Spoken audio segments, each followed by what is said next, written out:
Gaza നരകമാകുന്നത് കാണാൻ ഒരുങ്ങിക്കോളൂ. ബന്ധുക്കളെല്ലാം ശനിയാഴ്ചക്കകം ഇസ്രായേലിലേക്ക് മടങ്ങിയെത്തിയില്ലെങ്കിൽ വെടിനിർത്തൽ കരാർ റദ്ദാക്കും. US പ്രസിഡന്റ് ഡൊണാൾഡ് ട്രംപിന്റെ സ്വരം മാറി തുടങ്ങിയിരിക്കുന്നു. മുന്നറിയിപ്പുകൾ ഇപ്പോൾ ഭീഷണിയായി. ഗസയിൽ ഹമാസ് തടവിലാക്കിയ ഇസ്രായേൽ ബന്ദികളെ ഫെബ്രുവരി 15 ശനിയാഴ്ച ഉച്ചയോടെ മോചിപ്പിച്ചില്ല എങ്കിൽ ഇസ്രായേൽ ഹമാസ് വെടിനിർത്തൽ കരാർ റദ്ദാക്കും. അങ്ങനെ സംഭവിച്ചാൽ ഗസയ്ക്ക് മേൽ നരകം പൊട്ടി വീഴുന്നത് കാണാൻ ഒരുങ്ങിക്കോളൂ എന്ന് പറയുകയാണ് ട്രംപ്. അടുത്ത ബന്ദിമോചനം ഇനിയൊരു അറിയിപ്പുണ്ടാകുന്നതുവരെ നിർത്തിവെച്ചിരിക്കുകയാണ് ഹമാസ്. വെടിനിർത്തൽ നിലവിലുണ്ടായിട്ടും പലയിടങ്ങളിലും ഇസ്രായേലിന്റെ ആക്രമണം ഉണ്ടാവുകയും സാധാരണക്കാർ കൊല്ലപ്പെടുകയും ചെയ്തിരുന്നു. തടവുകാരുടെ കൈമാറ്റം വൈകിപ്പിക്കുക, ഗസയിലെ ആശുപത്രികൾക്കും മറ്റും വേണ്ട അടിയന്തര സഹായം തടയുക, വടക്കൻ ഗസയിലേക്ക് മടങ്ങുന്ന ഫലസ്തീനുകൾക്ക് നേരെ വെടിയുതിർക്കുക എന്നിങ്ങനെ ഇസ്രായേൽ കരാലംഘനം തുടരുന്ന സാഹചര്യത്തിലായിരുന്നു ഹമാസിന്റെ നീക്കം. ബന്ദിമോചനം അനിശ്ചിതമായി നിർത്തിവെച്ച ഹമാസ് അതിന്റെ ഫലങ്ങൾ അനുഭവിക്കേണ്ടി വരുമെന്നും ട്രംപ് ഭീഷണി മുഴക്കുന്നുണ്ട്. തന്റെ വാക്ക് മറികടന്ന് ഇസ്രായേൽ മുന്നോട്ട് പോകുമെന്നും ഇസ്രായേൽ പ്രധാനമന്ത്രി ബെഞ്ചമിൻ നെതന്യാഹുവിനോട് സംസാരിക്കാമെന്നും ഭീഷണി മറയ്ക്കാനായി ട്രംപ് പറയുന്നുണ്ട്. എന്റെ ആശങ്ക ശരിയാണെങ്കിൽ ശനിയാഴ്ച 12 മണിക്ക് മുൻപ് എല്ലാ ബന്ദികളെയും തിരിച്ചയച്ചില്ലെങ്കിൽ വെടിനിർത്തൽ കരാർ റദ്ദാക്കാൻ ഇതാണ് ഉചിതമായ സമയം. കരാർ റദ്ദാക്കട്ടെ, എല്ലാ പന്തയങ്ങളും അവസാനിക്കട്ടെ, നരകം പൊട്ടി വീഴാൻ അനുവാദം കൊടുക്കൂ. ഓവൽ ഓഫീസിൽ മാധ്യമപ്രവർത്തകരോട് ട്രംപ് പറഞ്ഞത് ഇങ്ങനെയാണ്: 1-2 പേരായിട്ടല്ല, ബന്ദികളെ കൂട്ടത്തോടെ തന്നെ ഹമാസ് മോചിപ്പിക്കണം.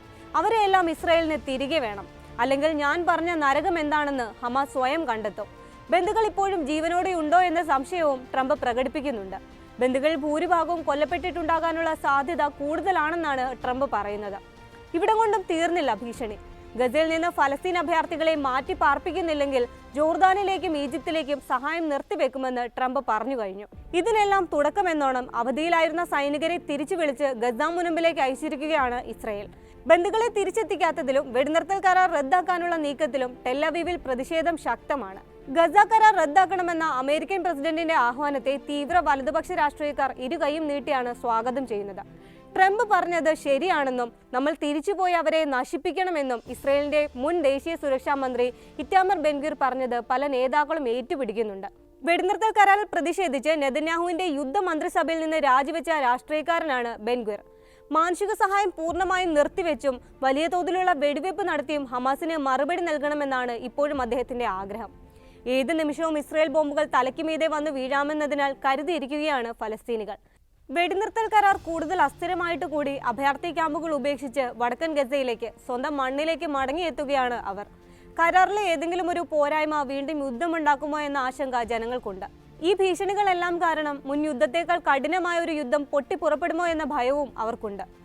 ഗസയിലെ ഫലസ്തീനികളെ മാറ്റിപ്പാർപ്പിച്ച് എൻക്ലേവിന്റെ നിയന്ത്രണം ഏറ്റെടുക്കാനുള്ള ട്രംപിന്റെ പദ്ധതി നിരസിച്ചുകൊണ്ട് ഫലസ്തീനികളെ അറബ് രാജ്യങ്ങൾ പിന്തുണയ്ക്കുകയാണെന്ന് ഈജിപ്ഷ്യൻ വിദേശകാര്യമന്ത്രി Badr Abdelatty US state secretary Marco റൂബിയോയെ അറിയിച്ചിരുന്നു.